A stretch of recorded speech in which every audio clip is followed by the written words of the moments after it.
Are you looking for simple chair exercises for your arthritis that will help you gain strength and mobility? This video is for you.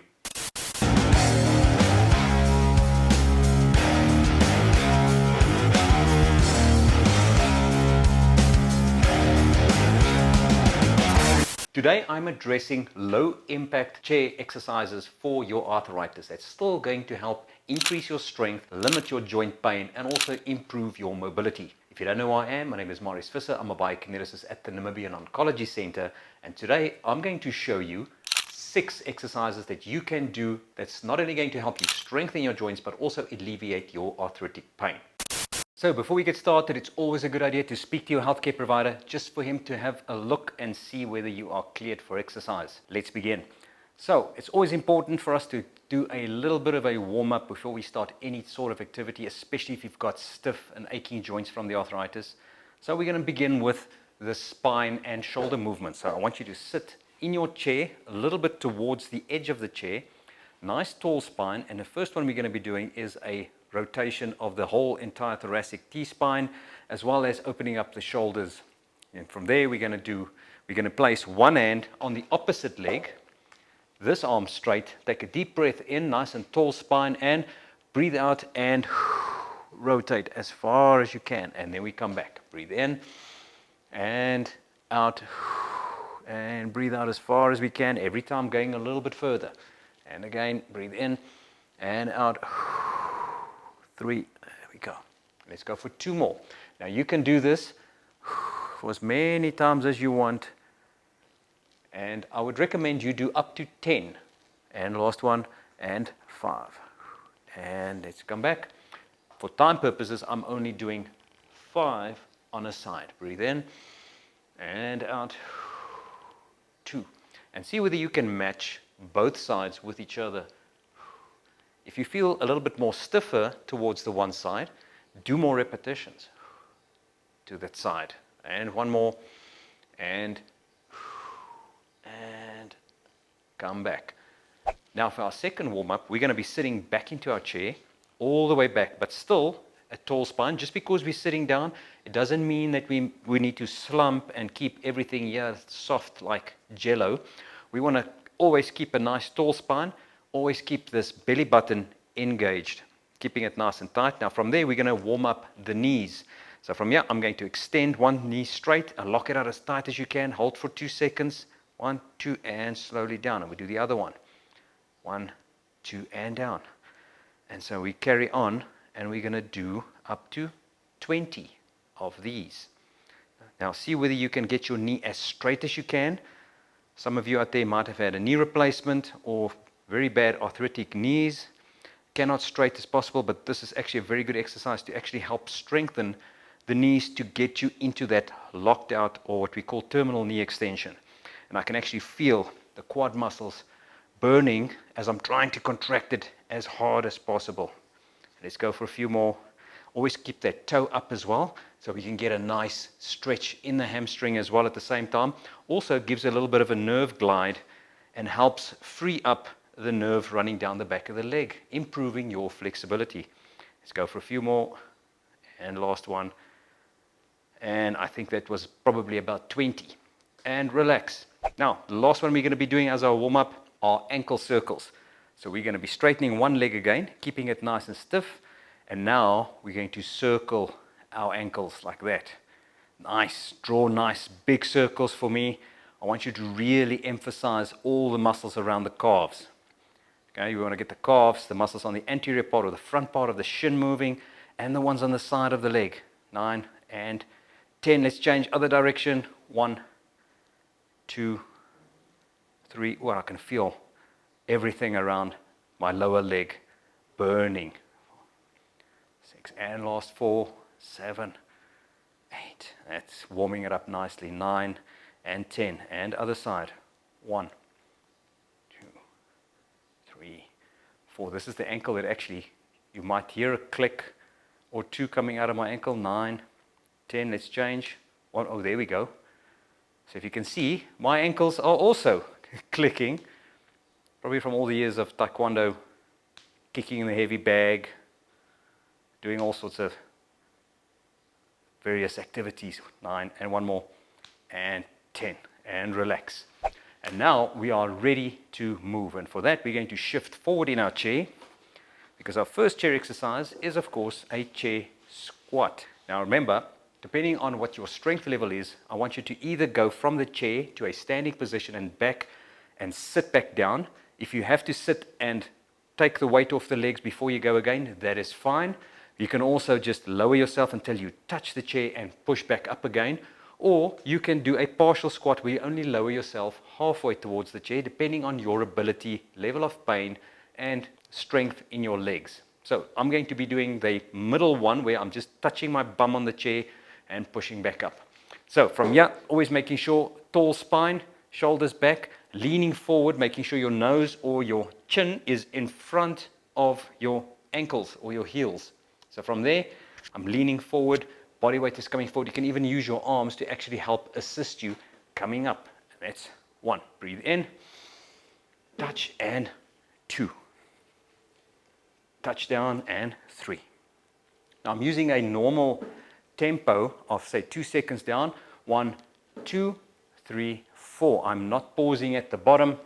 If you want to increase the difficulty, you can actually pause, hold it for a second or two, but not rest, and then come back up again. That'll actually increase the duration of the tension on the muscle, which obviously is a very good thing. You want to keep the time under tension for as long as possible on the muscle if you want to stimulate strength, growth, bone density, and a little bit more cardiovascular activity. And we'll do one more.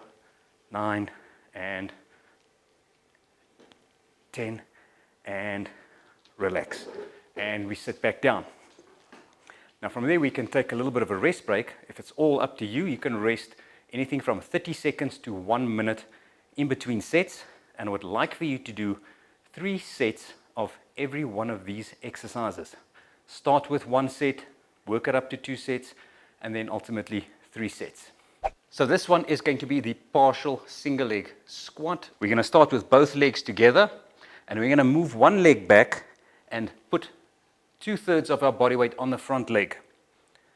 Pushing the bum back, leaning forward with a tall spine, belly button nice and tight, very light on the back foot. Breathe out and come back up again. And we repeat. We can either slide this foot back. If you're wearing socks on a slippery floor, you can do that. Or you can step it out a little bit and just place the foot behind you. Don't place it too close. Okay? You can place it wherever you feel comfortable, but I don't want you to use the back leg as much as you use the front leg. And let's come back, and again. Just a partial bend in the knee, making sure that the knee doesn't travel over the toe. And it all depends on what your preference is and what your goals are.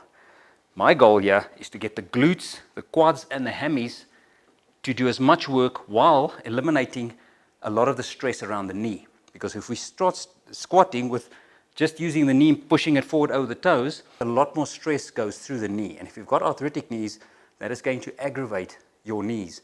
So we want to try and keep the glutes busy in the back by focusing on pushing your hip back like that and come back up. So only partial. One more and relax. And let's change. Other side. Same thing. I want you to emphasize pushing your bum back as far as you can. Use the chair support. Come back up. That's it. Push your bum back and out. Breathe in. Very small partial squat. That's it. Watch your knee from the top. Also, what you don't want to see is you don't want to see your knee fall in towards the medial side of the foot. You want to let your knee stay towards the outside of your foot. Let's go for 2 more. And last one. And 10. There we go. And relax. And again, we rest. We take a break for 30 seconds to a minute before we repeat it a second or third set. Now, the next exercise we're going to be doing are for the hips. And this is great for not just strengthening the hip muscles, but also strengthening the dominant leg that actually stays behind on the floor while we're doing this. This is going to be great for increasing strength in the calves, hips, glutes, and core, and helps improve balance. And it looks something like this. We're going to hold. We're going to shift all our weight onto the opposite leg, and we move this leg out to the side, slowly back. And 2. Okay, Give it a little bit of a pause. And instead of coming out straight to the side, I want you to just bring it behind you a little bit, okay? So that we actually hit the glute medius that sits on the side of the hip and not too much focus. If we do it there, we're going to get more quad involvement. I want to get the glute muscles or the glute med muscles that actually support hip stability. So we're just doing this a little bit behind us in a diagonal fashion. 5, let's go for 5 more. 6. Remember to keep the upper body completely still. You do not want to weave your upper body. 7, 3 more. 8, 9. And you can actually feel the leg that remains on the ground does just as much work as the actual one you're lifting. And change. Other side. 1. As you can see, I'm moving it slightly in a diagonal pattern behind me. 3. While keeping the dominant leg that stays behind on the floor, slightly bent knee. Do not lock out the knee. 5. Let's go 5 more. 6. Nice upright body. 7. Do not tilt. 8. 2 more. 9. And last one. And 10. And for our last exercise, we're going to be doing calve raises. We're going to do them either double or single. It's up to you, but I'm going to demonstrate with double, and then I'll do some single ones at the end. And it looks like this. We're going to stand holding onto the chair for support, feet together, maybe just inside shoulder width, and then from here, we're going to lift as high as we can. Up and down. Up and down. We can also pause at the top for a second and then come down slowly. If you want to get the best benefit, always keep the tension on the calves. And let's go for another 5. 1, 2, and last 3, 3, and 2 more, 4, and I can actually feel those calf muscles burning, and 1, that's it, and relax. And if we want to do a single one, we just shift our weight all the way onto the one leg, and we go up and down, and we just let our other leg hang in the air. 3, I'm going to do 5 on each side, 4, and last one, and 5, and change, other side. So by doing this with single leg, you're actually increasing the load on the one leg, giving you a little bit more tension through the calf muscle, and 1 more, and 5, and relax. There we go. 6 exercises that are low impact, but still going to give you benefit of strength and mobility while minimizing your joint pain. If you like this video, please hit the like button, hit the subscribe button, and also share this video with your friends or family that you feel might benefit from this video, and leave a comment down below and tell me how your exercises are going. See you next time.